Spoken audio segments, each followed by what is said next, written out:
مونه او احترامات قدرمنو بیخي نیمه شپه ده او د ناڅاپي مشاعرې په یو بله لړۍ کې د پښتون وطن یو ډېر لوی فکر زموږ د ټولو شریک استاز زموږ د وطن ښکلا پخوا کې ورسره یو وړوکی استازګی هم ناست دی بلکې اوس شاګرد شوی دی شوکت سواتي ورسره ناست دی ډېر محترم پروفیسر ډاکټر اباسین یوسفزی صاحب دوی به زموږ د نن د شپې د ناڅاپي مشاعرې صدر اباسین صاحب تاسو ټول عمر په ورځ کې په خلکو ورغلي خو نن موږ په شپه کې رالاندې کړئ راشد خان راشد به هم زموږ شاعري زه به هم شعر ویم او شوکت صاحب به هم خپل څټپې را سره زمزمه کوي هغه به شریکې کړي اباسین صاحب یو څو شعرونه دي بلکل تازه مې دي په یو څو ناڅاپي کې مې ویلي دي وایي چې ای د کشمیر په غم ککړه یاره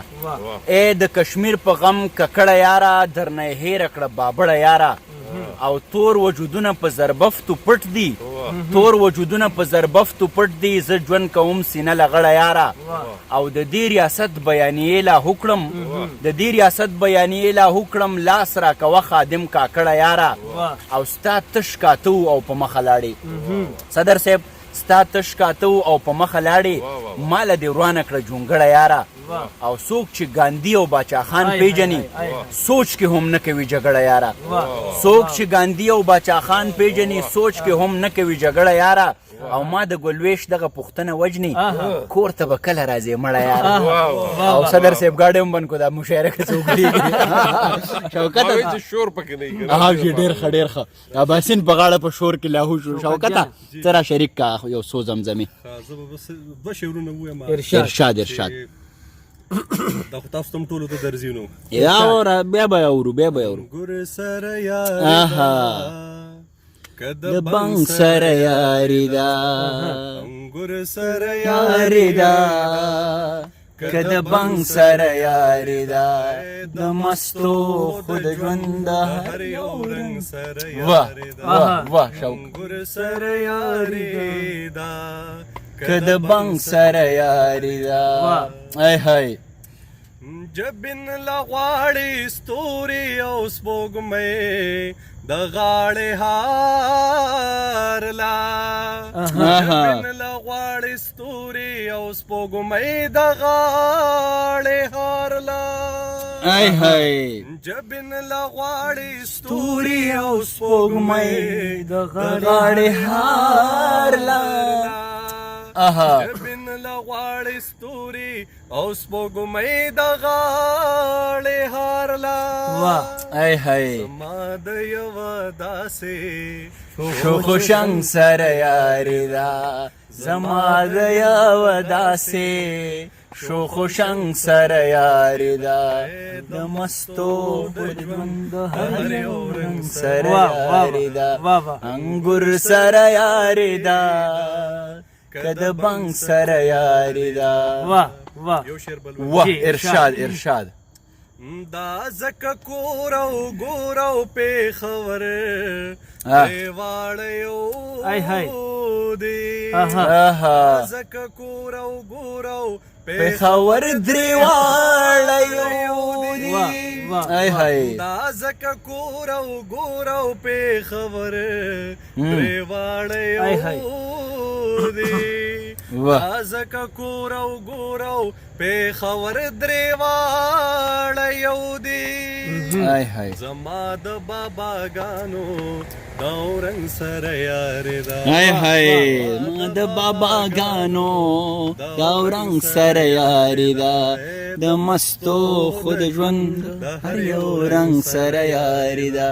انګور سره یاري ده واه واه واه واه واه ستا څنګه اباسینه د غورځنګ سره یاري ده تازه وریجم خوړلي دي اوس دا کنده روان وې واه واه واه واه د خولې نه وږم راخیږي ډېر ښه دی جي راشد خان یو خبره کومه صدر صاحب دوی په دې ویډیو کې بار بار خپل مخ ستاسو مخ ته نږدې کوي که زه هم سپین شم شغلې را باندې راشي پکار ده چې راشد خان کینی کنه په ګاډي کې روپۍ به زیات خسته داسې نه سرجي موږ د سرجي د مخ نه انوارات منکشف یو دا لایټ یو دا د یو مخ ته سر په خپل بل ناست دی خو راشد بیا هم سپین نشو سوچ کوه په دومره لایټونو کې مونږ د سرجي د مخ نه انوارات منکشف کوو جی ارشاد. مونږ ته د تپ را رسیدلې دی بیغمه شه عاشره څه به را شریکې؟ دا شعرونه ډالۍ وي ارشاد. او د صدر سي په اجازه باندې چې خشوه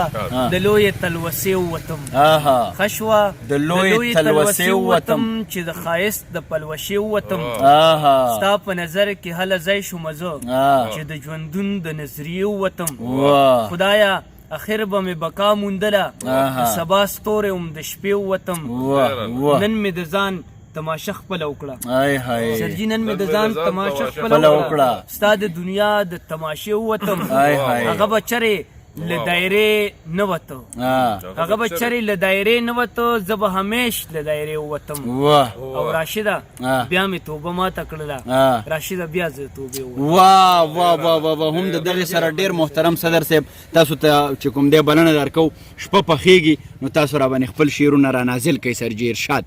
د لارې په کم ځای کې چلولې د غزل مطلب دی چې ارشاد. څوک چې زهر ګام په ګام د خپل مزل خوري آها څوک چې زهر ګام په ګام د خپل مزل خوري آه. دی به قند د محبت د کوره تل خوري واه واه واه او اصیلان په محبت باندې پوهیږي اصیلان په محبت باندې پوهیږي کمینه خلک د خپل لارې مل خوري آها او زما قام د جهالت نه په امان کې آها زما قام د جهالت نه په امان کې یو بسره په میلونو لوی ځنګل خوري آی های او سیل چنچنې د زمري سرمنو کاږي آه. سیل چنچنې د زمري سرمنو کاږي دا جونګړه به یو ځل دغه محل خوري واه واه او واه څوک چې تشه ککرۍ لکه هبا بوډي آها څوک چې تشه ککرۍ لکه هبا بوډي آه. د نرۍ سیلۍ سپېړې په ګوګل خوري آی های او چې مدام له د غفلت په خوب ودوي آه. چې مدام له د غفلت په خوب ودوي دمامه غوندې په سر باندې وهل خوري واه واه واه ډیر ښه ډیر ښه ډیر شعر ښه سرجي بیا ووایه ډیر مدام له ښه د غفلت په خوب ودوي آها. دمامه غوندې په سر باندې وهل خوري آها. او ای زما د